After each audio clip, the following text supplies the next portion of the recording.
CD foundation और the salty Kathmandu ने नई दिल्ली में प्रेस कॉन्फ्रेंस का आयोजन किया।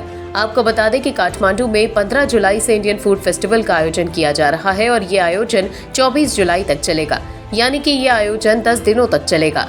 इस आयोजन में ट्राइडेंट हैदराबाद इंडिया के 2 शेफ, भारत के फैशन डिजाइनर, व्यापारी और व्यापारी सीडी फाउंडेशन टीम और इंडियन पार्टनर्स के साथ भारतीय प्रतिनिधिमंडल भी हिस्सा लेंगे।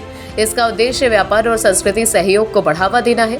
Trident Hyderabad, the salty Kathmandu, united Sikh, Sitaram Bharti अस्पताल, मास्टर स्ट्रोक सैलून और एकेडमी, आर्किट्यूड, DAN इंटरनेशनल एंड कम्युनिकेशंस और माई तीर्थ इंडिया जैसी कंपनियां कार्यक्रम में इंडियन पार्टनर्स हैं।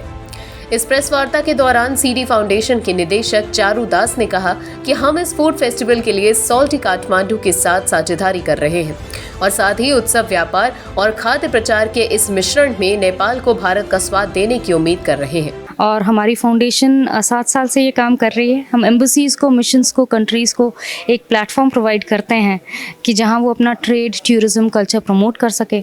इन एक्सचेंज जब हम उनके देश में जाते हैं, हम एक्सपेक्ट करते हैं हमारे देश के लिए भी वो सेम प्लेटफॉर्म प्रोवाइड करें।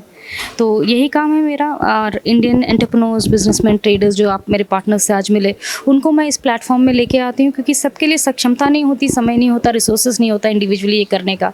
सिंस मेरे पास है, मैं 7 सालों से काम कर रही हूँ, मुझे ये प्लेटफॉर्म मिला है। मैं चाहती हूँ मेरे साथ लोग जुड़े एंड मैं उनके साथ कर सकूँ। मेरा डेलीगेशन कभी बहुत बड़ा नहीं होता, बिकॉज मैं 1-to-1 प्रोग्राम करती हूँ। सरकार की तरह ना मेरे पास रिसोर्सेज हैं, सरकार की तरह ना मेरे पास फंडिंग है। मुझे इंडियन पार्टनर्स पैसा देते हैं, जिस कंट्री में जाती हूँ उसके लोकल पार्टनर्स पैसा देते हैं कि प्रोग्राम को मैं अपने तरह और उनके तरह कर सकूँ। और इसीलिए एक्चुअली फूड फेस्टिवल मेरे लिए बहुत ज़रूरी होता है, क्योंकि वो मुझे एक ऐसा प्लेटफॉर्म देता है। क्योंकि खाना, मैं मानती हूँ, इतना आसान ज़रिया होता है लोगों से कनेक्ट करने का और एक प्लेटफॉर्म लेके आने का, जिससे कि मैं उसके अंदर ट्रेड भी कर सकूँ, कल्चर भी कर सकूँ, लाइफस्टाइल भी कर सकूँ। तो वहीं डॉक्टर अमरेंद्र खटुआ ने उन अवसरों के बारे में बात की जो दोनों देशों के पास है, यानी कि भारत और नेपाल, और साथ ही पिछले कुछ सालों में दोनों देशों ने राजस्व बढ़ाने की कोशिश की है। ये जो ब्रीफ किए हैं, खाली फूड फेस्टिवल नहीं है। फूड के साथ साथ ट्रेड एक्सचेंज है, बिजनेस डेलीगेशन है, मेडिकल टूरिज्म है। ये सब कंपोनेंट जो है चारू मैडम ने इंक्लूड कर लिया है। तो नेपाल के साथ हमारा रिलेशन बहुत पुराना है। नेपाल लैंडलॉक्ड कंट्री है, कुछ नहीं कर सकता इंडिया का बिना। तो इसीलिए जो बिजनेसमैन जा रहे हैं वो नेपाल में कैसे बिजनेस करेंगे, नेपाल से ऑपरेट करके तीसरा कंट्री के साथ कैसे कोऑपरेशन कर सकते हैं, वो एक एस्पेक्ट है। दूसरा एस्पेक्ट है, नेपाल में बहुत टूरिज्म आते हैं, तो इनको ब्यूटी बिजनेस में हम कैसे अपना ब्रांच खोल सकते हैं, टूरिज्म में अपना ब्रांच कैसे खोल सकते हैं, उस तरह भी बात हो सकता है। तीसरा है मेडिकल टूरिज्म। काफ़ी गुरखा सोल्जर्स इंडिया में काम करते हैं जो रिटायर करके वहाँ रहते हैं। उनका ट्रीटमेंट के लिए इंडिया पैसा देता है। जो हॉस्पिटल है उनको वहाँ ट्रीटमेंट के भी ला सकते हैं। वो मेडिकल टूरिज्म प्रमोशन भी ये डेलीगेशन कर सकता है। तो वहीं प्रेस वार्ता में मौजूद रश्मि सचदेवा, जो कि ब्रांड एम्बेसडर है सीडी फाउंडेशन के, उन्होंने बताया कि सीडी फाउंडेशन का चेहरा बनकर खुद को सम्मानित महसूस किया और सीडी फाउंडेशन के काम और पहल के बारे में बात की। हम लोग जब से चारू ने फाउंडेशन स्टार्ट करी थी तब से मैं उनके साथ हूँ और हम लोग कंट्रीज़ में प्रोग्राम करते हैं, नेशनली और इंटरनेशनली। इस बार हम लोग जा रहे हैं Nepal, food festival, culture, fashion, सब कुछ इंडिया का लेके। वैसे तो इंडिया का खाना और नेपाल का खाना भी बिल्कुल मिलता जुलता है, सो आई एम वेरी श्योर वो लोग बहुत इन्जॉय करेंगे हमारे शेफ्स के हाथ का खाना बना हुआ। और मैं रिक्वेस्ट करूँगी बाकी सारे सब, इनफैक्ट ऑल ओवर सब लोगों से, कि वो लोग आएँ और हमें ज्वाइन करें और इस फेस्टिवल का एंजॉय करें। जिसके बाद वीरेंद्र वर्मा, जो कि निदेशक है मास्टर स्ट्रोक एकेडमी के, उन्होंने बताया कि नेपाल में कौशल के अवसर है, बस उसे पहचानने की जरूरत है। I am the director of Master Stroke Academy in salon और अलॉन्ग विद दैट मैं एक एजुकेटर भी हूँ, जहाँ पर हम लोग अपने एकेडमी के अंदर में स्किल डेवलपमेंट की ट्रेनिंग्स देते हैं, जो कि India and yes of course all across the globe एक प्रोफेशन है जिसको जो कि बहुत ग्रोइंग है एक तरीके से, और मार्केट के अंदर में नए स्किल्स की बहुत ज़्यादा डिमांड रहता है। तो we are trying to fulfil those things.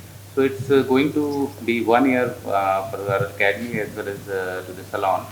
So yes of course it was a great journey we have come across. So there was lots of help which we have received from Charu Das for in entire this year, I can say. So thank you again, Charu. Doctor Neha, जो कि सीताराम भारतीय विज्ञान और अनुसंधान संस्थान को represent करती हैं, प्रेस वार्ता में उन्होंने भी अपने विचार रखते हुए कहा कि अच्छी चिकित्सा पद्धति और नैतिकता के महत्व के बारे में हर किसी को जानना चाहिए। ये अपॉर्चुनिटी है हमारे लिए और देशों के साथ और इंडिया नेपाल के अच्छे रिलेशंस भी हैं। तो हमारा काम है पेशेंट की सेवा करना और इसमें दो चीज़ों पे फोकस करना कि उनकी हेल्थ प्रमोट हो और यदि कोई परेशानी है तो उनको सही गाइडेंस मिले। सो उस कॉन्टेक्स्ट में हम अब अपना कोशिश करेंगे कि मेडिकल टूरिज़्म और पेशेंट्स जैसे नेपाल के जो मरीज़ हैं उनकी हम मदद कर पाएँ इस प्लेटफॉर्म के थ्रू।